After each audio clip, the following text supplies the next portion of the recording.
Aleluia. Glória ao teu nome, Senhor. Abra a tua Bíblia comigo no livro de Lucas.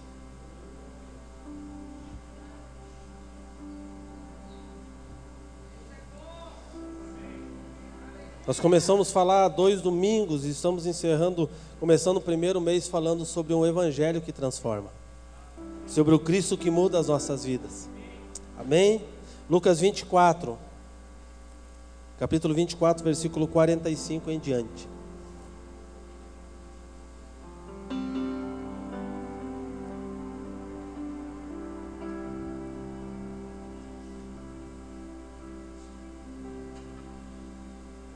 Nós só vamos começar a entender e vamos poder experimentar, queridos, e poder viver na plenitude da vontade de Deus para as nossas vidas, a partir do momento que nós, como pessoa, como homem e mulher, tenhamos clareza da palavra do Senhor. O desejo de Deus é que todos nós alcancemos a plenitude e conhecimento de Cristo. O desejo de Deus é que todos nós tenhamos revelação acerca das Escrituras.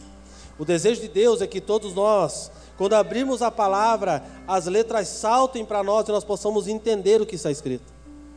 O desejo de Deus é que todos sejamos instruídos pelo seu Espírito. Esse é o desejo de Deus. Deus não deseja que ninguém fique perdido, que ninguém tenha clareza do que Deus está falando. Mas o maior desejo de Deus é que todos sejamos tomados pelo Espírito Santo e sejamos por Ele instruídos acerca da palavra. E sabe por quê? Porque se o Espírito Santo nos instrui acerca da palavra, é impossível que nós tenhamos discussões sobre preceitos e doutrinas de Cristo. Porque o Espírito alinha o nosso coração e nós entramos em concordância nessas coisas e fazemos com que a missão a nós dada reflita o Cristo através da nossa atitude. É por isso que é imprescindível que nós permitamos que o Espírito Santo entre em nós e tome a direção total da nossa vida. Nós precisamos permitir para que isso aconteça. Nós precisamos entender acerca do Evangelho de Cristo. O desejo de Deus é que nós sejamos uma igreja madura. O desejo de Deus é que nós não venhamos tomar leite, mas venhamos comer comida sólida. Tem problema com leite? Não, para criança não, mas para aqueles que já estão passando de uma certa idade e caminhada, é necessário comer comida sólida. Para os meninos nós damos leite, mas para aqueles que estão alcançando maturidade, eles precisam comer comida sólida. Então é necessário dar leite, sim, mas também é necessário dar comida sólida, porque o leite para uma pessoa que já alcançou maturidade não sustenta. Aleluia. E aí sempre tem fome. Quem tem fome come qualquer coisa, irmão. Quem tem fome, a primeira coisa que serve na mesa ele come. Ele não pergunta se é bom, ele come. A nossa fome tem que ser da palavra de Deus. A nossa sede tem que ser do Espírito de Deus. A nossa fome precisa ser saciada por aquilo que o Senhor disse que seria e faria nas nossas vidas. Amém? Lucas 24, 45 diz assim: Então lhes abriu o entendimento para compreenderem as Escrituras. Eles disse: assim está escrito que o Cristo havia de padecer e ressuscitar dentre os mortos no 3º dia, e que em seu nome se pregasse arrependimento para a remissão de pecados a todas as nações, começando de Jerusalém. Vós sois testemunhas dessas coisas. Eis que envio sobre vós a promessa do meu Pai. Permanecei, pois, na cidade, até que do alto sejais revestidos de poder. O que me chama a atenção nesse texto é como ele começa no versículo 45. Então lhes abriu o entendimento. Para quê? Para compreenderem as Escrituras. Qual o público que Jesus estava falando aqui? Ele estava falando a discípulos que caminhavam com ele, que passaram todo o trajeto de 3 anos com ele, acompanharam ele até a sua morte. E quando ele ressuscita, ele traz esses homens para perto, ele fala: eu preciso que o entendimento de vocês seja aberto para vocês compreenderem. Porque é possível nós nos convertermos e não termos compreensão das Escrituras. É possível nós caminharmos com homens de Deus, nós caminharmos ao lado de Cristo como esses homens caminharam e não ter o entendimento aberto acerca das Escrituras. É possível nós participarmos de vários cultos durante 10 anos da nossa vida e não termos a mente aberta acerca das Escrituras. E como eu sei que eu não tenho a mente aberta acerca das Escrituras? É quando a maioria do tempo eu passo discutindo sobre coisas que não precisam ser discutidas. Tentando convencer os homens de uma verdade que eu entendi, mas que na verdade não é verdade. Então o que Jesus faz aqui? Ele precisa gerar o mesmo coração, por meio do Espírito que habitava nele, naqueles homens, porque não havia como aqueles homens fazer com que o Evangelho de Cristo alcançasse a proporção que alcançou, se eles não tivessem a mesma compreensão e o mesmo entendimento acerca das Escrituras. E por que não? Porque senão cada um falaria na sua linguagem aquilo que pensou que entendeu e não conseguiria revelar o Cristo, porque estava preocupado em demonstrar aquilo que entendeu e aquilo que conseguiu de Cristo. Seria como muitas crianças que contariam histórias acerca do Cristo que caminhou com eles, do cara que fazia milagre, do cara que ressuscitou, mas cada um agora estava preocupado em construir dentro do seu ambiente, da sua verdade, e defender a sua verdade, dizendo o que eles entenderam do Cristo. Então Cristo diz que se foi necessário abrir o entendimento para que eles compreendessem o que estava escrito. Porque até então eles andaram com Cristo, eles comeram com Cristo, eles se moveram no poder que Cristo liberou a eles, eles operaram milagres, expulsaram demônios, viram coisas que muitos de nós não vimos, mas ainda o seu entendimento estava fechado. Eles não tinham compreensão clara acerca das Escrituras, porque se tivessem, não teriam fugido na crucificação. Se tivessem a compreensão clara, eles entenderiam que ele morreria sim, mas que aquilo que estava escrito na profecia se cumpriria no terceiro dia. E eles fogem por quê? Porque a mentalidade deles estava presa à cultura em que eles viviam. Porque alguém que morre na cruz, como Jesus morreu, constata-se que ele não é o que dizia que ele era. A constatação da cultura que eles viviam dizia, já que morreu, morte de cruz, aquilo que ele dizia que era, ele não é. Porque os romanos faziam questão de fazer isso para demonstrar àqueles que seguiam essa pessoa de que aquilo que ele dizia ser, ele não era. Na crucificação, pela cultura do tempo e do momento, eles tentaram desconstruir a profecia de Isaías.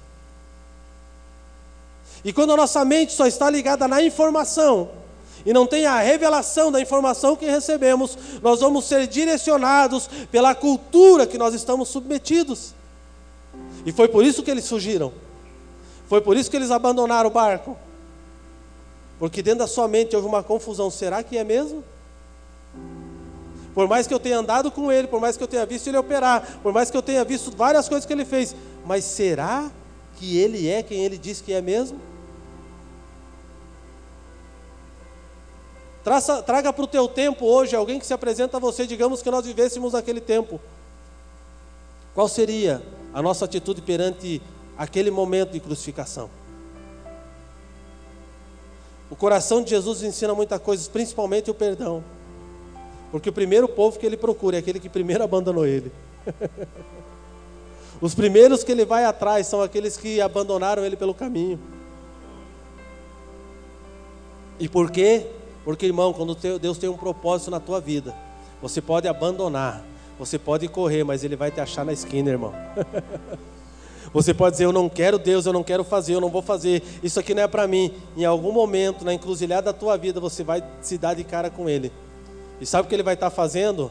Ele não vai estar com um machado na mão, ele vai estar com um peixe servindo à mesa para você sentar com ele, para comer com ele, para ele dizer, vem de novo porque eu tenho um propósito na tua vida. Assim é o nosso Deus. Você não foge dele, irmão, você pode estar fugindo aí. Você pode estar um tempo dando perdido em Jesus, mas fica tranquilo, uma hora acaba a tua estrada. E quando acabar a tua estrada, ele te pega na dele, irmão. E não vai ter argumento, ele vai olhar para você e falar bem assim, você me ama? Você me ama? Ah, eu amo, então apacenta as minhas ovelhas. Porque quando Deus te chamou para algo, você pode fugir, mas ele vai te pegar, irmão. Ele vai te alcançar. E quando Jesus faz isso, ele retorna a eles e ele fala, é necessário que lhes seja aberto o entendimento. Por quê?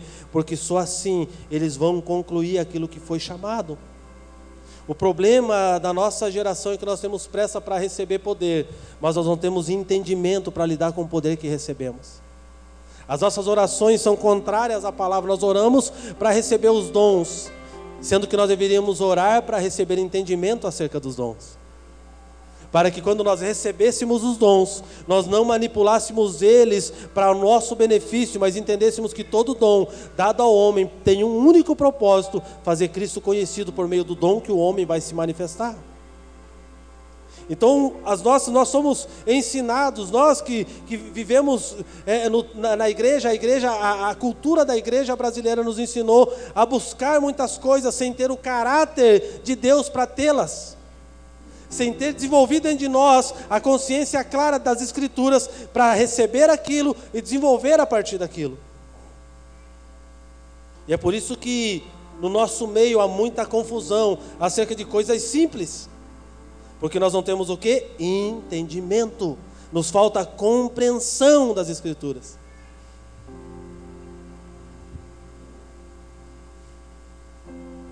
O texto começa com o versículo 45, justamente para que nós venhamos compreender o que Jesus diz na sequência. Todo o entendimento das coisas espirituais vem por meio de liberação do entendimento do Espírito. Se o Espírito não for liberado sobre você, você não vai ter consciência das coisas espirituais. Você vai ter uma informação delas, mas não a vida delas. Você entende isso? Você pode ter informação acerca de Cristo, mas se o Espírito não habitar em você, você não tem a vida da informação. Você pode ser um teólogo muito bom nas Escrituras, mas se em você não habita o Espírito, a vida das Escrituras não está em você. Quando Jesus vai jantar com Nicodemos, ele diz isso: Nicodemos, você deveria estar muito além do que você está. Porque você é alguém que está numa assembleia julgando as coisas, conhece toda a lei, mas não tem a revelação de quem eu sou. Você para sentar comigo na mesa, sabe quem eu sou, mas renega quem eu sou, porque você não tem a revelação de quem eu sou. As Escrituras dizem para você: ah, mas então como é que eu vou compreender? É necessário que você nasça de novo. Porque se você não morrer para o que foi construído na tua mente, se você não morrer para as tuas estruturas de pensamento, se você não morrer para as tuas verdades, é impossível que o Espírito de Deus possa trazer sobre você clareza de entendimento. É por isso que Jesus fala que nós temos que ser como crianças para herdar o reino dos céus.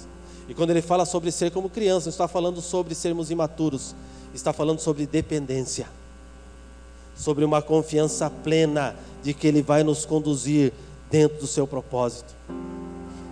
Abra comigo em 1 Coríntios, versículo 2, que você vai entender o que Lucas 45 está dizendo.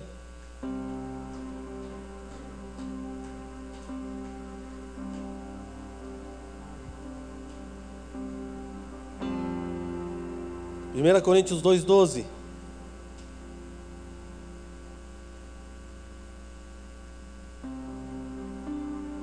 Ora, nós não temos recebido o Espírito do mundo, e sim o Espírito que vem de Deus, para que conheçamos o que por Deus nos foi dado gratuitamente. Disso também falamos não em palavras ensinadas pela sabedoria humana, mas ensinadas pelo Espírito, conferindo coisas espirituais com espirituais. Ora, o homem natural não aceita as coisas do Espírito de Deus, porque lhe são loucura, e não pode entendê-las, porque elas se discernem espiritualmente. O homem que é desenvolvido pelo Senhor precisa ter o seu entendimento desenvolvido pelo Espírito. É por isso que é necessário que o Espírito Santo abra o nosso entendimento. Porque quando Jesus cumpre o seu propósito, ele precisa trazer essa clareza de mentalidades, porque ele precisava subir para que o Espírito viesse. O Espírito que habitava nele precisava ser distribuído em toda a terra, sobre todos os homens, mas primeiro ele precisava subir. E ele passa 40 dias ensinando esses homens acerca dessas coisas. Ele começa aqui dizendo: eu preciso que vocês entendam. E a partir desse tempo ele passa ensinando as coisas concernentes ao reino de Deus. O que ele estava fazendo? Desenvolvendo o caráter de Cristo na vida desses homens. Porque durante 3 anos esses homens andaram com ele, se moveram no poder dele, mas não desenvolveram o caráter dele. O que eu aprendo com isso? Não adianta eu andar em poder se eu não tenho caráter. Se o caráter de Deus não é desenvolvido em mim, o poder que me movo nele não diz que eu estou refletindo a sua glória. Pastor, mas como assim? A Bíblia diz que naquele dia Vão chegar homens perante o Senhor. Não é alguém que estava andando na rua, irmão. São homens que fizeram uso do microfone. São homens que falaram para multidões. E aí naquele dia vai chegar pessoas e vão falar: Senhor, em teu nome eu expulsei demônios, eu curei enfermos, eu fiz isso e aquilo. E o Senhor vai dizer para eles: aparta-te de mim, porque eu não te conheço. O fato de o dom proporcionar para você muitas coisas não significa que Deus está aprovando o que você está fazendo. O maior problema da nossa época é que nós olhamos para os dons dos homens e não para o caráter de Cristo nos homens. E é por isso que você se frustra. Eu prefiro andar, irmão, com quem não tenha nenhum dom, mas que tenha caráter de Cristo na sua vida. Qual que é o teu dom? Eu não sei. Mas quando você anda com ele, você vê Cristo nele. Não precisa, o dom dele é demonstrar Cristo pela verdade que ele vive. A mentalidade da igreja brasileira foi desenvolvida nisso. Os dons que chamam a atenção. Mas quando nós lemos as Escrituras, nós vemos todo um processo de Deus para que essas pessoas entrem dentro de um propósito. O fato de você profetizar coisas verdadeiras não quer dizer que você não precisa ser moldado no seu caráter. O fato de você liberar palavras de Deus, se Deus dá revelação para você e elas sejam assertivas, não quer dizer que o teu caráter não precisa ser mudado. Querido, a minha oração é sempre essa: Senhor, eu não quero me mover no dom fora do teu caráter. Porque eu não quero ser encontrado junto com aqueles que vão dizer que fez um monte de coisa, mas o Senhor não os conhece. Eu prefiro me sujeitar ao período de transformação, até que a palavra seja trazida, o entendimento correto dentro de mim, para depois poder funcionar a partir da palavra. Jesus passa 40 dias ensinando esses homens, para que no caráter deles fosse desenvolvido o Cristo que andou com eles. O Cristo que eu entreguei a minha vida, precisa ser o Cristo que vai transformar a minha vida. Não é simplesmente vir para Cristo. Eu vim para Cristo, aceitei Jesus, levantei a mão. E agora? Agora você precisa morrer. Assim como Jesus falou para Nicodemos, Ele fala para nós: você precisa nascer de novo. O novo nascimento não é o fato de você mergulhar na água e levantar. Isso é o simbolismo do novo nascimento. O que determina o novo nascimento é a nova forma de pensar, a nova forma de viver, a nova forma de conduzir os negócios, a nova forma de viver o casamento, a nova forma de educação dos filhos. É isso que determina. O novo nascimento é a atitude de ser trabalhado e moldado pelo Espírito Santo de Deus. Não existe novo nascimento fora disso. O novo nascimento está ligado a abrir o nosso entendimento para que o Espírito nos alinhe acerca das Escrituras.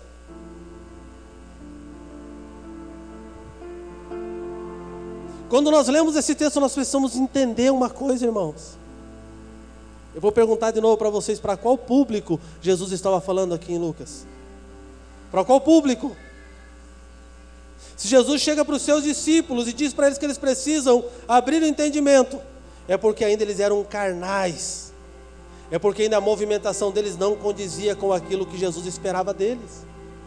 É porque a forma com que eles liam as Escrituras não revelava o Cristo, porque ainda o Cristo não foi gerado como identidade dentro deles. E a única forma desse Cristo ser gerado como identidade neles é por meio do Espírito que habitava no Cristo.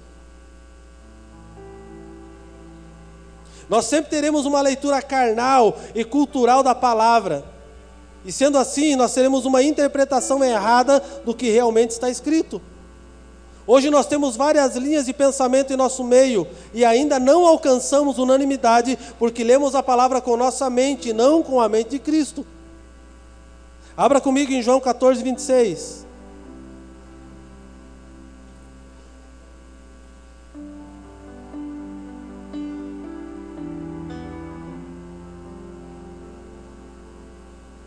O que Jesus diz aqui em João 14, 26, ele fala: mais o Consolador, o Espírito Santo, a quem o Pai enviará em meu nome, esse vos ensinará todas as coisas e vos fará lembrar de tudo o que vos tenho dito. Qual é a função do Espírito Santo?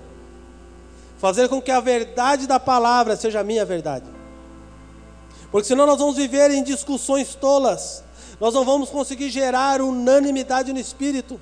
O que Atos fala sobre a igreja de Atos? Eles eram unânimes na fé, no proceder, na doutrina, na vida que eles viviam. Por quê? Porque eles tinham sido submetidos à palavra e se submeteram à transformação por meio do Espírito.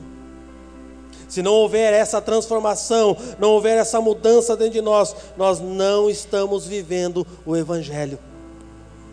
Nós temos uma informação do Evangelho, conhecemos o Jesus do Evangelho, mas a nossa vida não condiz com o Evangelho que falamos. A função central do Evangelho de Cristo é me transformar de dentro para fora. Não é transformar o meu estereotipo, não é mudar a minha vestimenta, não é mudar a minha entonação de voz, mas é mudar quem eu sou dentro. Porque a partir da mudança de dentro, eu vou refletir fora quem eu sou. Não é o que entra, irmão, mas é o que sai. Não é o que eu como, mas é o que eu digo daquilo que eu como. A pergunta é: o que você está comendo nesses dias vai dizer muito daquilo que você vai colocar para fora. Vai revelar muito aquilo que você está construindo. É por isso que nós precisamos rever nesses dias em que e em quem nós estamos construindo muitas coisas. Porque dependendo em que e em quem eu estou construindo, eu posso ter que parar essa construção, porque Deus não faz parte dela.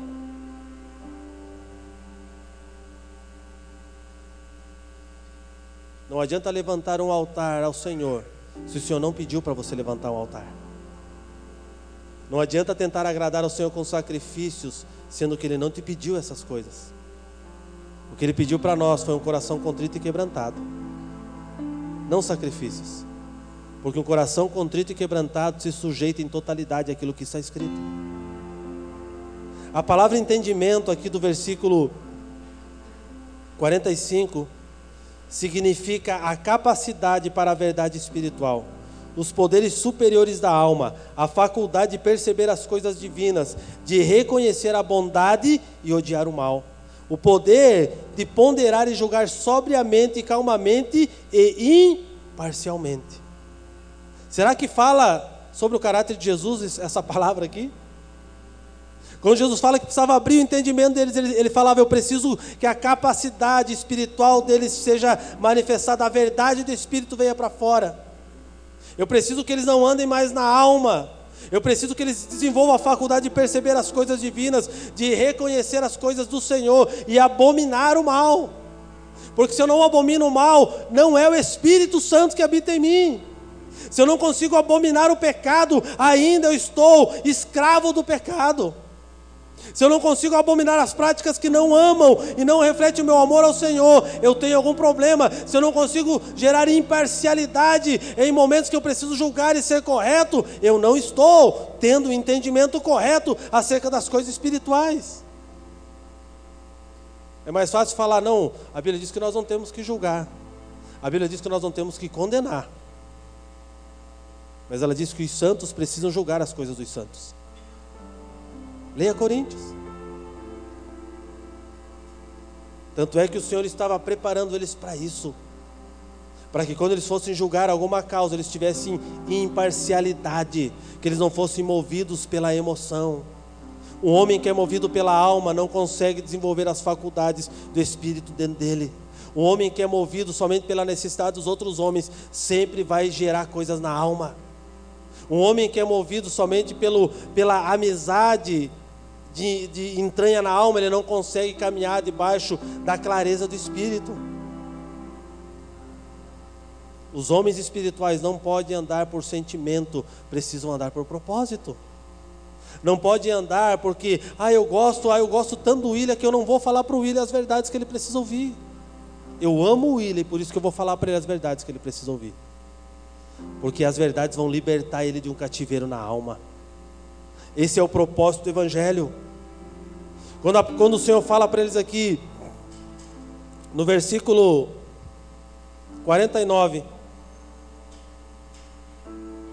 deixa eu ver se é no 49.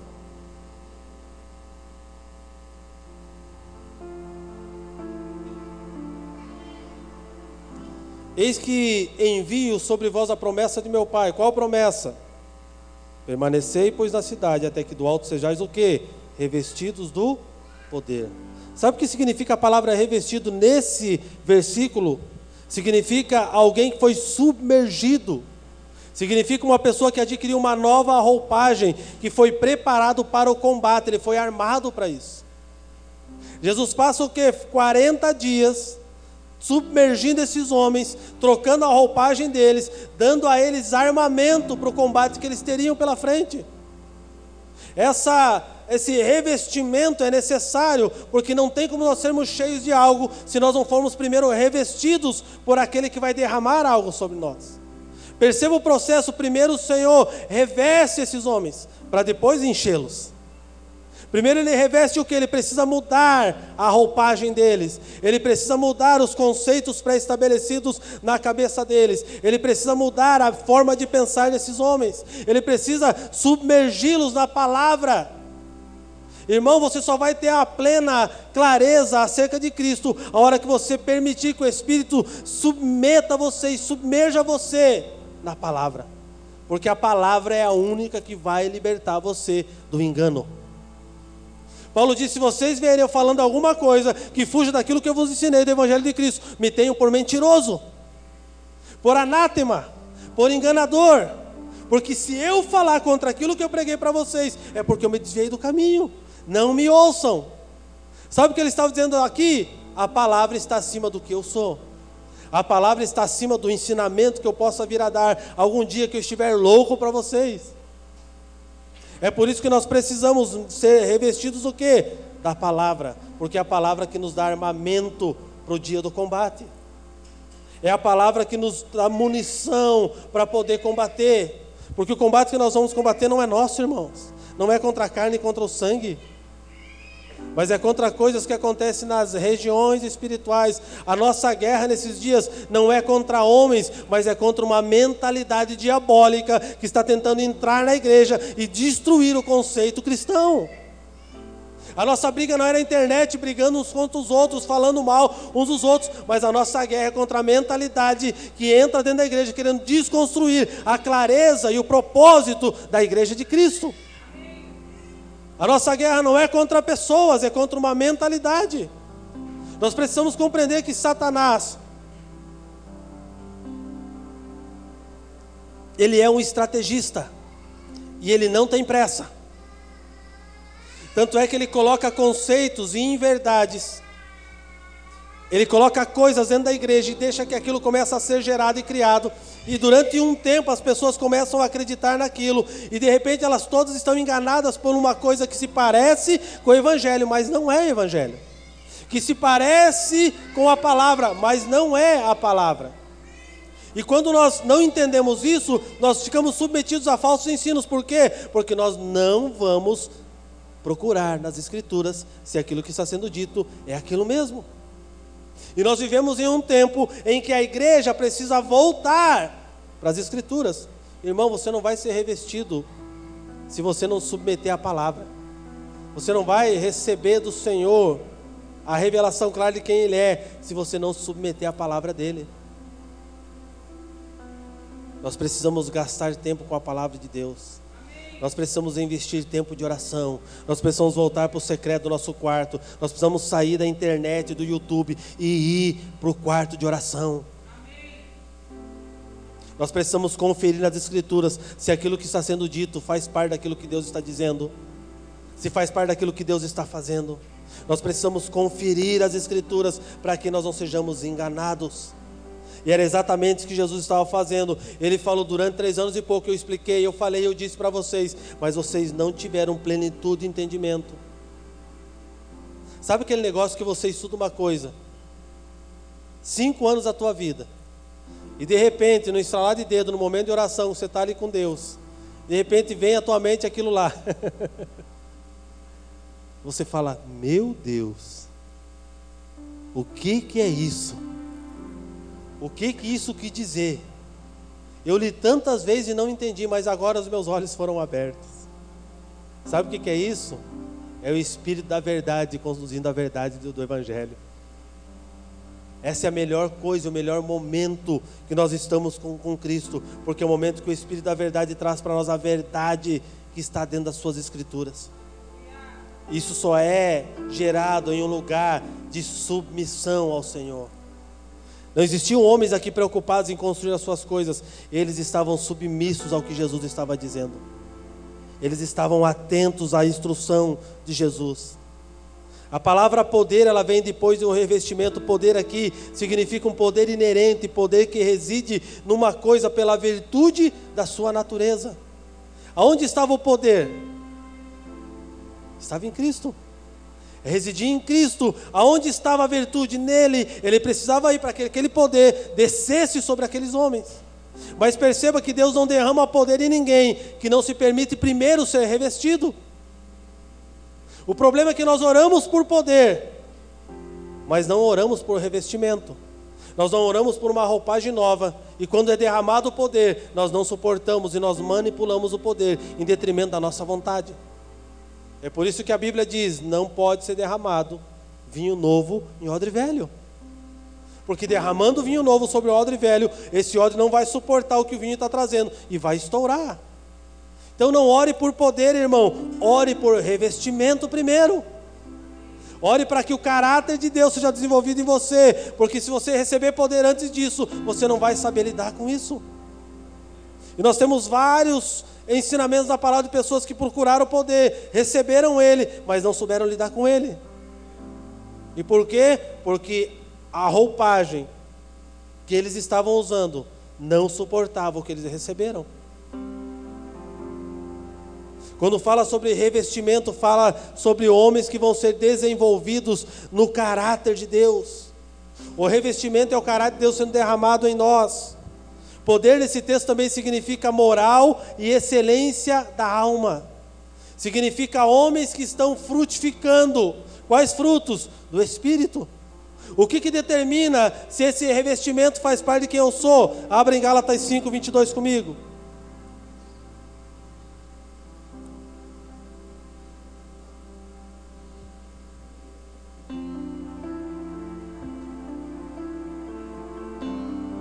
Você não será revestido do poder sem que primeiro você se posicione nesse lugar. É necessário que um posicionamento. Se posicionar em relação a algo, tomar partido, obedecer o que foi dito.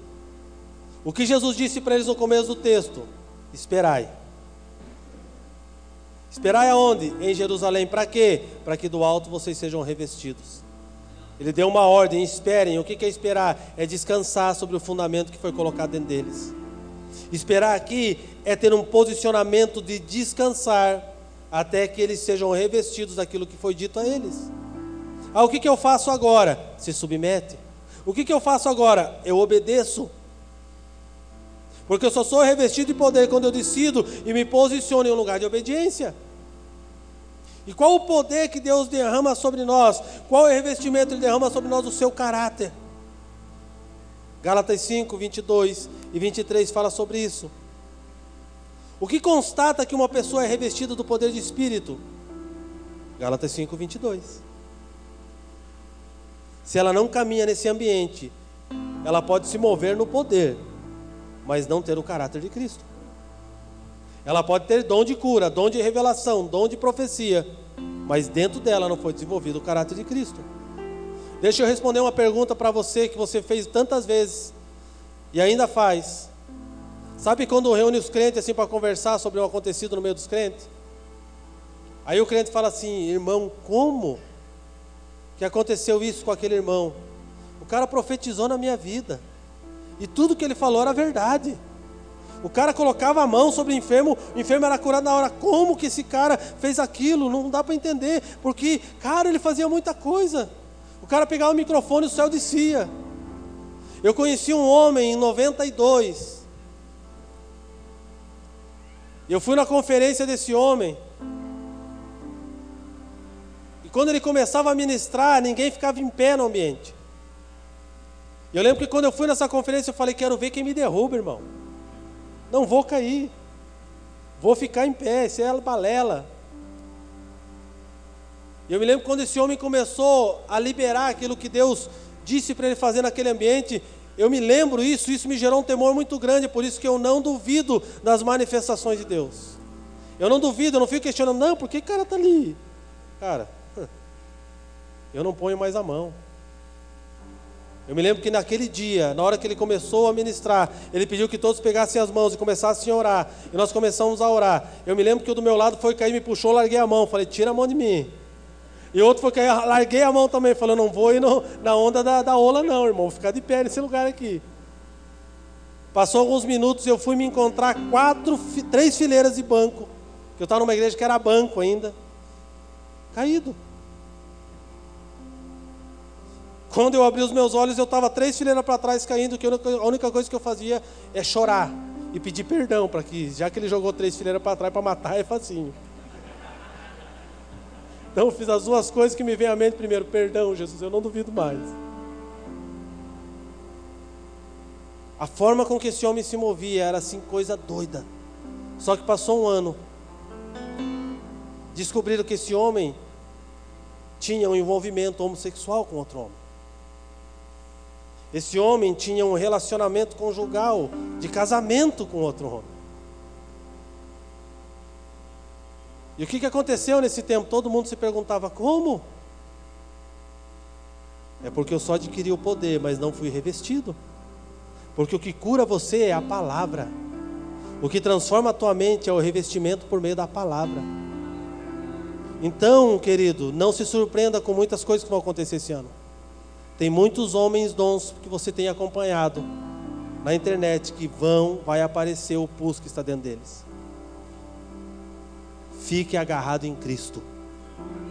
Porque se você está agarrado em Cristo, essas coisas não vão abalar a tua fé.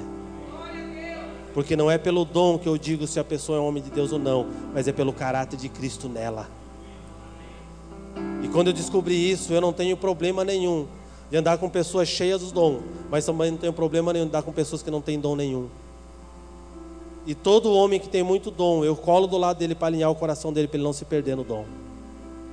Porque o dom pode fazer você se perder, porque se você não tiver a mente de Cristo, você vai gerar dentro de você uma autossuficiência, achando que você pode fazer todas as coisas. É por isso que Gálatas 5:22 precisa fazer parte dessa constatação do revestimento. Gálatas 5:22 diz assim, mas o fruto do Espírito é o quê? Amor, alegria. Alegria não fala aqui sobre o estado de alma, de felicidade, fala da alegria do Senhor. Essa alegria não é aquela que você precisa de um momento, de uma circunstância que te deixa feliz. Essa alegria ela é permanente. Essa alegria no luto ela faz parte da tua vida. Essa alegria na festa ela faz parte da tua vida. Essa alegria em todo momento ela é perene e perpétua dentro de você, porque ela é gerada por meio do Espírito, não por meio do sentimento circunstancial. É uma alegria permanente. Por isso que fala que é um fruto que somente pode ser gerado por meio do Espírito. Amor, alegria, paz, longanimidade, bondade, fidelidade, mansidão, domínio próprio, e contra essas coisas não há lei. Caráter de Deus o quê? É um homem que tem paz, é um homem longânimo, é um homem benigno, é um homem bondoso, é um homem que caminha em fidelidade, é um homem que gera mansidão. Mansidão não é omissão, irmão. Mansidão é você ter mão firme no momento que precisa e ser manso para solucionar aquela situação. As pessoas confundem mansidão com omissão. Não é isso que a Bíblia está dizendo. Ter domínio próprio. Por quê? Porque contra essas coisas não há lei. Por que não há lei? Porque a lei é para homens que se movem na carne. A lei foi gerada para carnais e não para espirituais. É por isso que ele diz, contra essas coisas não tem lei que domine. Por quê? Porque em vocês foi gerado o caráter de Cristo. É por isso que quando Cristo vem, ele vem acima da lei. Ele está acima daquilo, mas mesmo estando acima, ele se submete a ela. Não é doido o negócio. Você não entende o evangelho com a tua mentalidade, irmão. Você precisa ser transformado pelo Espírito. No 24 fala, e os que são de Cristo Jesus fizeram o quê? Crucificaram a carne com as suas o quê? Paixões e concupiscências. Por quê? Porque se vivemos no Espírito, andemos também no Espírito. Não nos deixemos possuir de vanglória, provocando uns aos outros, tendo inveja um dos outros. Se Gálatas 5:22 ao 26 não fizer parte da nossa doutrina de vida, nós não estamos sendo revestidos pelo Espírito. O fato de você receber o dom de línguas não quer dizer que o Espírito habita em você, porque é um dom. O que constata que o Espírito habita em mim é o caráter de Cristo sendo gerado nas minhas atitudes. É o caráter de Cristo sendo desenvolvido na minha forma de pensar, de agir, de se mover, de andar. É uma moral excelente. São frutos que são gerados não para a minha vanglória, mas para a glória de Cristo. Quando você percebe o homem que se assenta com Jesus e o homem que prega para a multidão, você percebe que houve uma transformação de mente. Porque até então ele é alguém muito cheio de razão. Mas na hora que ele libera uma palavra sobre uma multidão, ele deixa a razão e a explicação da alma, mas ele fala única e exclusivamente acerca do Cristo e o porquê que aconteceu aquilo. O Evangelho de Cristo não está ligado a nós defender os nossos pensamentos, defender a nossa autoimagem. O Evangelho de Cristo está ligado à cruz, à morte, a morrermos para a nossa vida, para que Ele seja revelado a partir da nossa morte.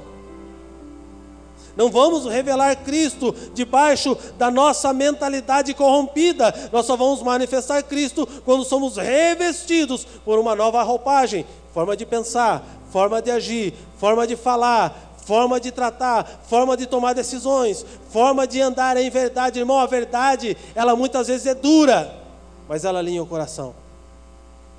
A verdade muitas vezes vai fazer você restituir coisas que você fez errado, mas ela vai te ensinar que você não deve mais fazer daquela forma.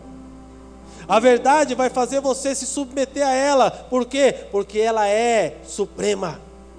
A verdade de Cristo alinha o nosso coração para que nós possamos dizer que somos parecidos com Cristo. Não adianta dizermos que somos parecidos com Cristo se a nossa atitude de vida não se parece com a de Cristo. Se os frutos que estamos gerando e demonstrando não são esses frutos.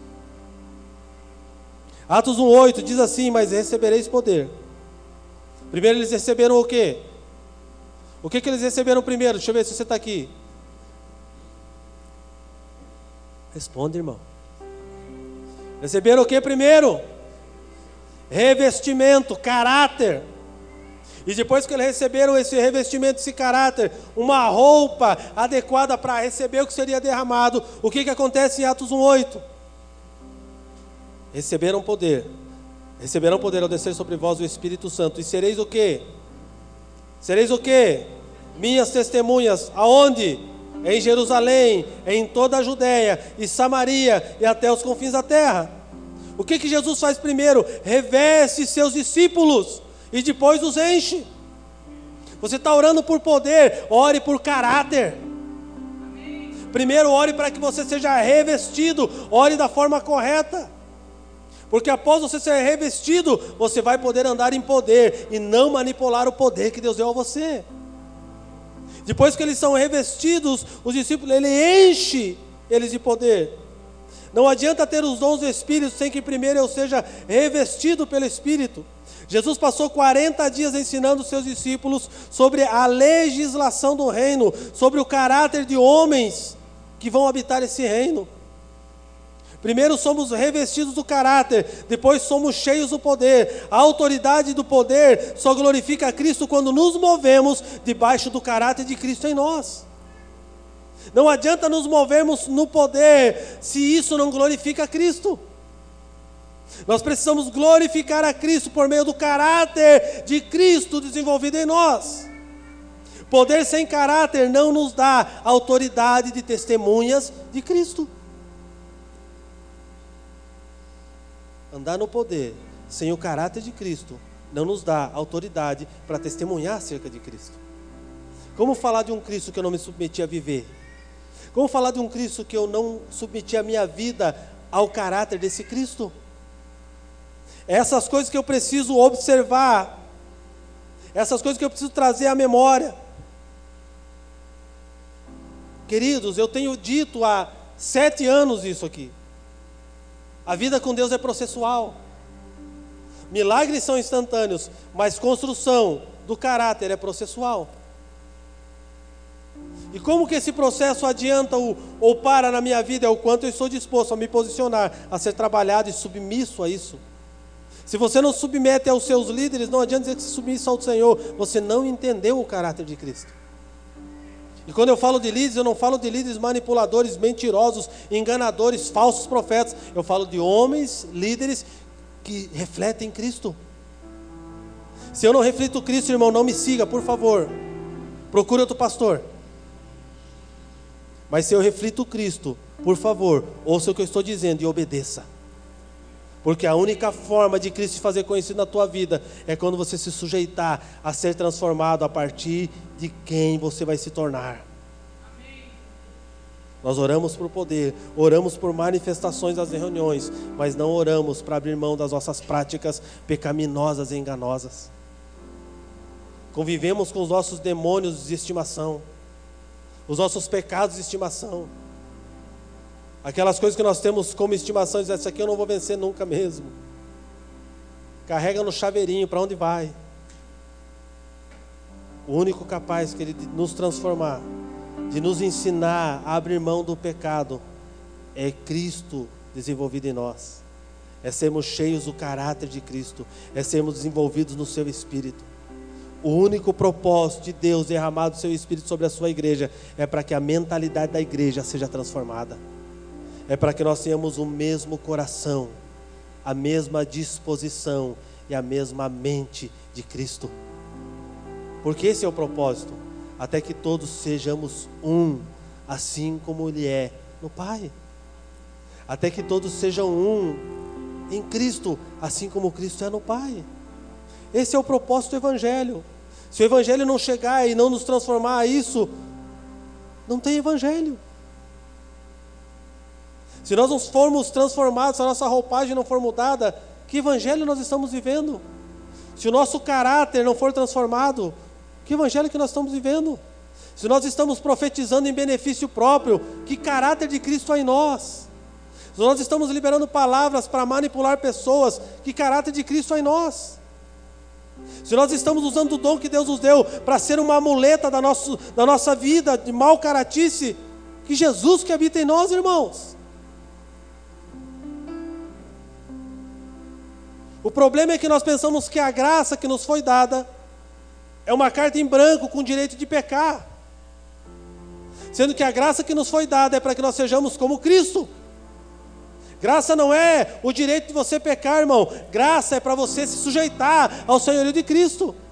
Graça é um favor que você e eu não merecíamos, mas Ele nos deu, não para nos dar uma carta branca para viver aprontando por aí, mas para dizer, se submetam ao Evangelho, vivam uma vida santa e sem pecado, combatam o bom combate, se levantem contra uma vida que não condiz com aqueles que seguem ao Senhor. São dias difíceis sim, irmãos. São dias difíceis sim, porque só vão se sujeitar ao caráter de Cristo aqueles que abrirem mão de viver o que o mundo está pregando aí fora. São dias que nós vamos ter guerras dentro e não fora. A guerra da igreja nesses dias é para desconstruir as mentiras que foram plantadas dentro dela. A guerra da igreja nesses dias é para converter a igreja de novo ao Senhor. A guerra da igreja nesses dias é desconstruir mentalidades que vão contra o conhecimento de Cristo. A guerra da igreja nesses dias é para que os falsos mestres, falsos profetas, falsos pastores sejam revelados e derrubados em nome de Jesus. E por quê? Porque eles tiveram a chance do arrependimento, mas manipularam o dom que receberam e não se arrependeram. É isso que Jesus está fazendo nesses dias. Jesus está tratando com a sua casa. Jesus está falando com a casa, Jesus está manifestando para a casa, Jesus está reunindo a sua família e dizendo, vocês querem ser cidadãos desse reino, então vocês precisam ser alinhados para esse lugar. Aleluia! Jesus está nos chamando para 40 dias de caminhada com Ele, para ser revestidos daquilo que Ele é. 40 dias é um simbolismo, irmão.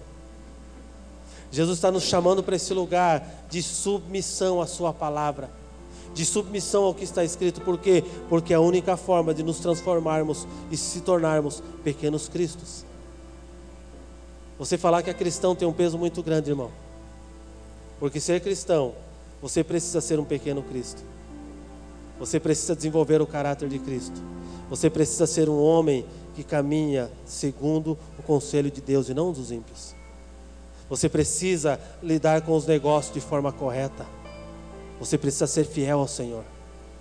Você precisa entender que as coisas do Senhor não mudaram, que os preceitos de Deus continuam os mesmos. Não ore para ser cheio, ore primeiro para ser revestido. Que o Senhor traga essa consciência no teu e no meu coração nessa noite. Que nós entendamos que nós precisamos ser revestidos pelo Senhor. Que nós entendamos que antes que o caráter de Cristo seja gerado em nós, o dom pode nos levar à perdição. Se você tem um dom, mas ainda não tem o caráter, pare de funcionar no dom. Desenvolva o caráter de Cristo, depois o teu funcionamento no dom vai refletir Cristo naquilo que você está dizendo. A tua profecia não vai te promover, vai promover o Cristo que te deu a palavra de profecia. O teu ensinamento não vai promover o teu nome, vai promover o nome de Cristo. E sabe por que você não precisa se preocupar em ser promovido? Porque a Bíblia diz que os seus, Ele exalta no devido tempo. Cara, se Deus quiser te revelar para o mundo, fica tranquilo, Ele vai te revelar. Se Deus quiser te colocar nas grandes plataformas evangélicas desse tempo, não faça nada, Ele vai te pôr lá. A única coisa que você deve fazer é se colocar num posicionamento de alguém que decidiu servir ao Senhor. De alguém que abre o seu quarto e tem o seu tempo de oração com Ele. De alguém que não abre mão de um relacionamento de intimidade com aquele que vai desenvolver em nós todas as coisas. Eu não posso desenvolver em você o que somente o Espírito pode fazer, irmão. Eu posso dar para você informação acerca disso, mas o procedimento e o que vai acontecer na tua vida a partir dessa informação depende do teu posicionamento. Depende do quanto você está disposto a se posicionar e a obedecer aquilo que foi dito.